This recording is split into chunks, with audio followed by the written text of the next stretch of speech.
Nadiem ini saya anggap merupakan intelektual Indonesia yang bagus, Pak. Saya kalau yang benar, saya bilang benar gitu. Ya, kalau diakumulasikan sampai 28 tahun penjara nih Pak Jenderal, kan padahal kan ada yang lebih layak lagi untuk diberikan ini daripada Nadiem gitu Pak Jenderal. Ya, maka saya katakan suatu tuntutan kita sebelum menjatuhkannya kita harus tirakat dulu lah. Kita bersekutu kepada Yang Maha Kuasa, sudah pantas dan layak enggak saya menjatuhkan tuntutan ini. Menurut Pak Jenderal pantas enggak? Kalau menurut hemat saya ya, sebagai manusia biasa dengan komposisi seorang Nadiem Makarim, kayaknya menurut saya terlalu berat. Ya. Berkaca sama kasus Tom Lembong, mungkinkah Nadiem Makarim akan bernasib sama sama Tom Lembong? Mudah-mudahan ya. Tom Lembong kan juga kan korban nih, kena juga dia. Saya kan nggak mau berandai-andai, kita berdoa aja. Mudah-mudahan jauh daripada peristiwa itu, sehingga penegakan hukum bisa berjalan dengan baik. Nilai-nilai kemanusiaan juga kita junjung tinggi. Secara pribadi saya prihatin ya. Prihatin lihat, saya nggak menduga juga seorang Nadiem Makarim, ilmuwan yang kadar intelektualnya boleh, kok terkena seperti kayak ginian. Kalau saya boleh mengatakan ada yang lalai dari Nadiem Makarim ini. Tapi kalau secara aspek pribadi, feeling saya, dia tidak punya niat untuk merugikan negara. Di dalam perjalanan berkas dan perkara ini, kita memohon juga kepada JPU dan khususnya kepada hakim pemutus mempunyai hati nurani mencermati peristiwa ini. Pada hakim yang terhormat memutuskan sejernih-jernihnya, memutuskan dengan hati nurani yang bersih, dan dudukkanlah sosok Nadiem Makarim sesuai dengan proporsinya. Mungkin ada faktor kelalaian di dalam mencermati, di dalam mengikuti, mengoreksi daripada program ini, sehingga dia tidak tahu bahwa dikorbankan oleh jajaran bawahannya, termasuk konsultannya.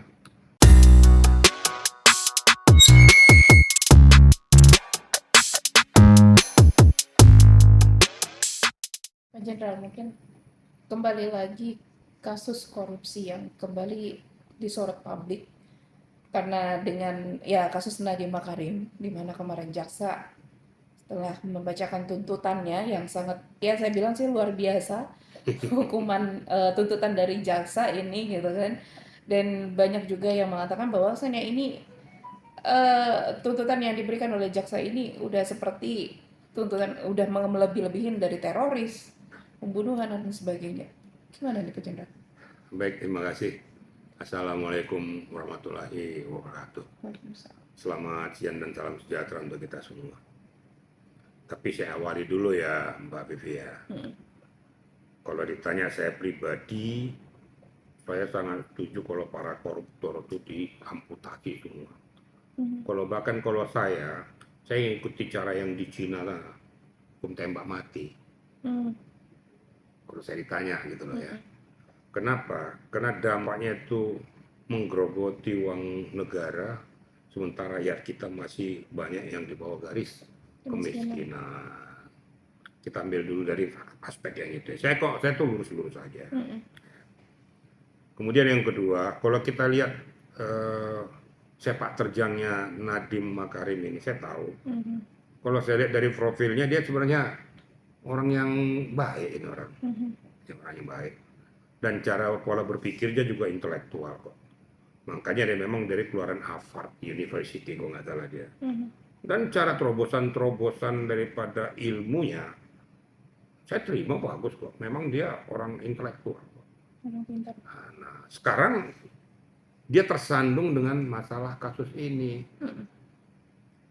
Kalau kita perhatikan baik-baik, ada beberapa benang merah yang terlewati dari Pak Nadiem ini.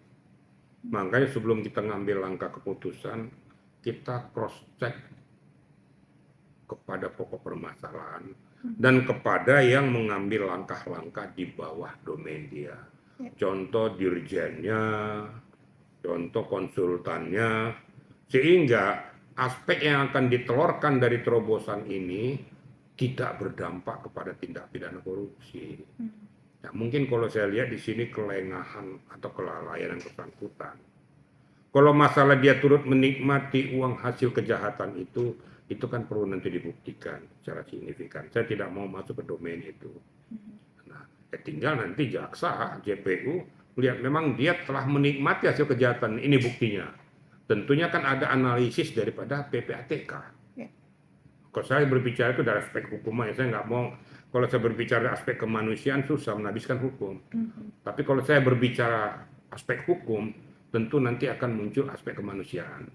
Tapi aspek hukum jangan diabaikan. Ya. Nah, sekarang masuk kepada komposisi itu, ternyata dirjanya juga kena. Yang sialnya uang sebesar itu kok bisa menguap tanpa diketahui oleh seorang Nadiem Makarim. Ya. Berarti kalau saya mengatakan kalau dia tidak turut menikmati, berarti dia terlalu menganggap enteng atau terlalu percaya pada jajaran bawahannya untuk bisa menelurkan suatu terobosan yang dia lakukan tanpa melakukan cek RIC, terlalu percaya. Kalau dia tidak turut menikmati, ya harusnya sudah tahu dia penyimpangan-penyimpangan mana yang terjadi pada saat pembelian itu dengan uang yang digelontorkan oleh negara. Siapa yang mengawasi? Berapa jumlahnya? Berapa kapasitasnya? Uang negara yang dikeluarkan berapa? Worth it enggak dengan situasi itu? Tentu dia kan punya konsultan. Ya konsultannya memberikan masukan-masukan yang konstruktif enggak? Faktanya kan enggak. Makanya di keputusan daripada tuntutan itu, vonis sudah menjatuhkan oleh hakim, ya kalau untuk primernya dia tidak terkena, tapi di subsidiarnya kena ya. Bagi konsultan, makanya dikenakan kalau nggak salah 3 atau 5 tahun, saya lupa itu ya. Dia dikenakan, berarti kan sah meyakinkan bahwa dia turut bergelut di dalam arena tindak pidana korupsi itu. Ya. Ya. Saya masuk, kita menungkik kepada Pak Nadiem. Dengan keputusan daripada tuntutan JPU, tentunya kan dari JPU sudah melihat, menganalisis, mengumpulkan semua barang bukti dan fakta lapangan yang ada. Kan tidak sembarang juga JPU untuk mengambil langkah dakwaan dan putusan dan tuntutan tanpa ada pembuktian yang kuat. Gitu. Nah, pada saat diputuskan berdasarkan keterangan saksi yang ada, nyatakan memang ada keterlibatannya, dan ini kan tentunya tidak hanya secara voice. Tentu keterangan saksi ini pasti dilambari dengan bukti tertulis. Ya. Nggak bisa, kalau voice aja kan nggak bisa, itu ilmu katanya. Nah, ternyata dalam kadar daripada data akta tertulis itu ada, sesuai dengan isi voice itu. Berarti ada sinergitas antara keterangan si saksi dengan fakta secara tertulis, hasil daripada tindak pidana korupsi. Makanya JPU mengambil langkah keputusan bahwa memang terbukti secara syah dan meyakinkan telah terjadi suatu perbuatan tindak pidana korupsi. Makanya JPU mengambil langkah keputusan yaitu dengan menuntut 18 tahun penjara, ya, kemudian ganti rugi 1 M, dan ada juga mengganti kerugian itu nggak salah 5 triliun berapa, karena telah merugikan negara 2, sekian triliun.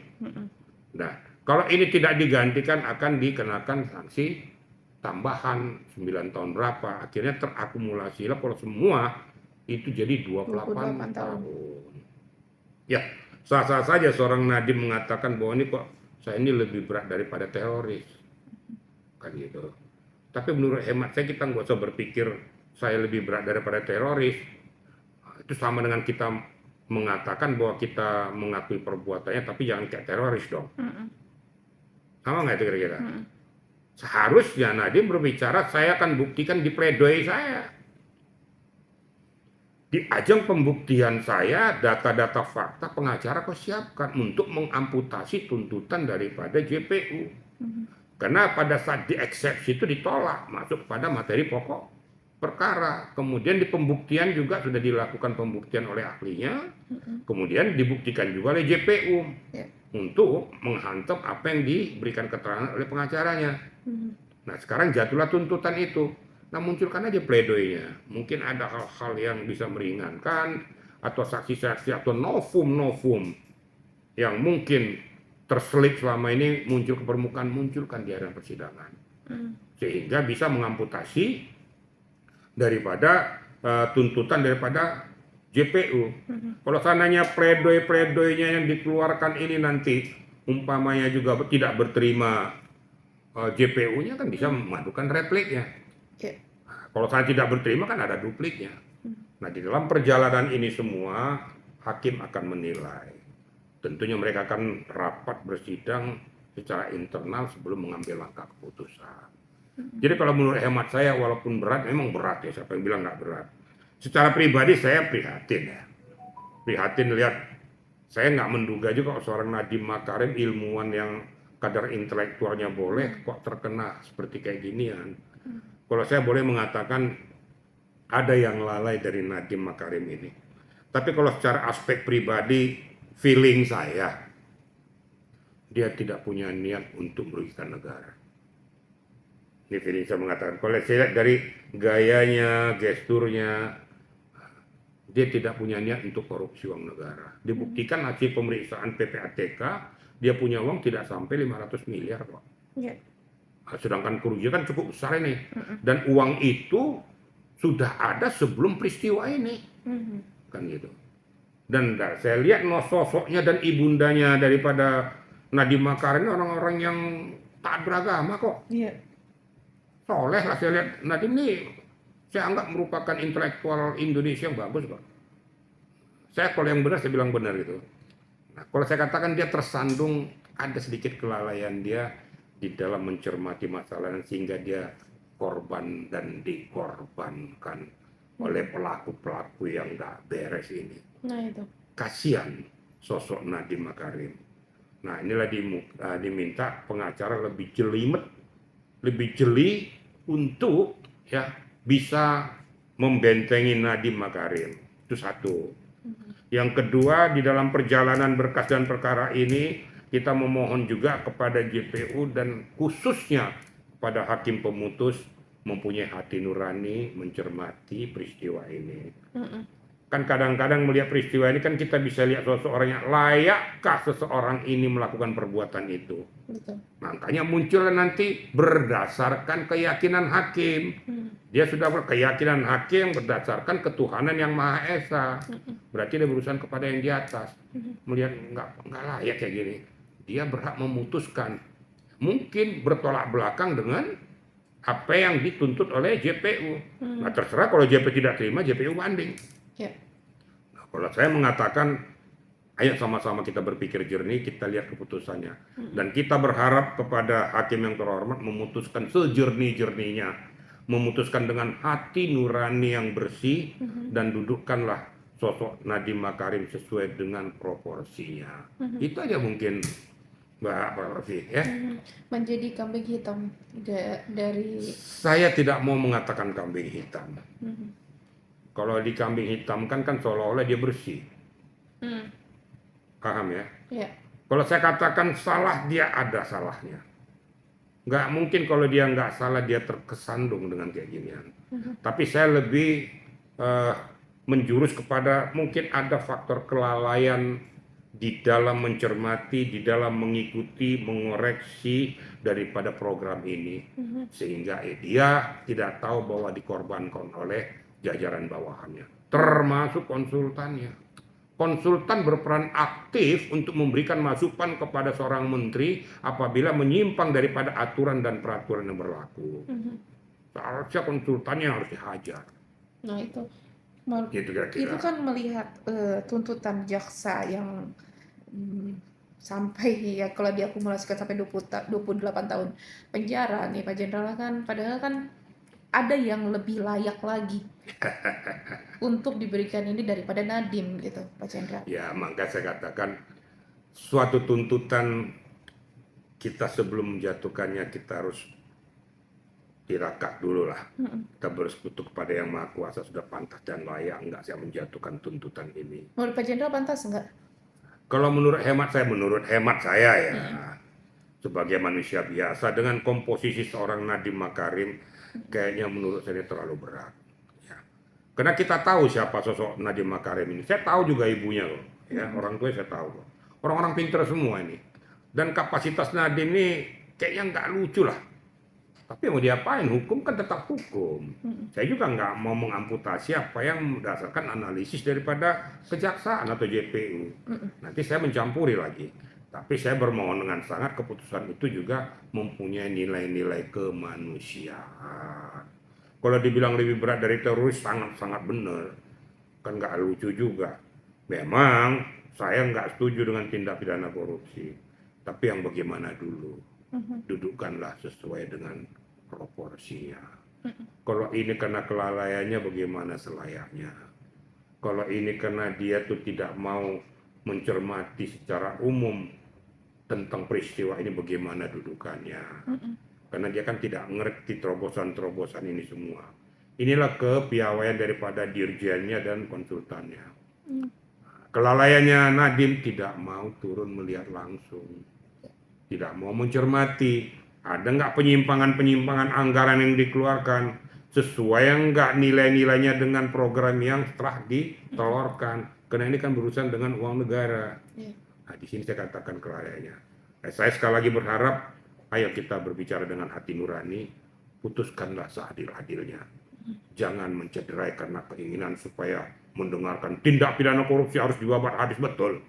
Tapi sesuai dengan proporsinya. Dan sesuai dengan orang yang melakukannya layak atau tidak kita posisikan di posisi yang seperti itu. Itu kira-kira media. Ya. Oke, tapi bagaimana berkaca sama kasus Tom Lembong? Mungkin kan Nadiem Makarim akan bernasib sama sama Tom Lembong. Mudah-mudahan ya. Tom Lembong kan juga kan korban nih, kena juga dia. Saya kan nggak mau berandai-andai, kita berdoa aja. Mudah-mudahan jauh daripada peristiwa itu, sehingga penegakan hukum bisa berjalan dengan baik. Nilai-nilai kemanusiaan juga kita junjung tinggi. Dalam tuh bahasa saya tuh, oke? Gitu kira-kira.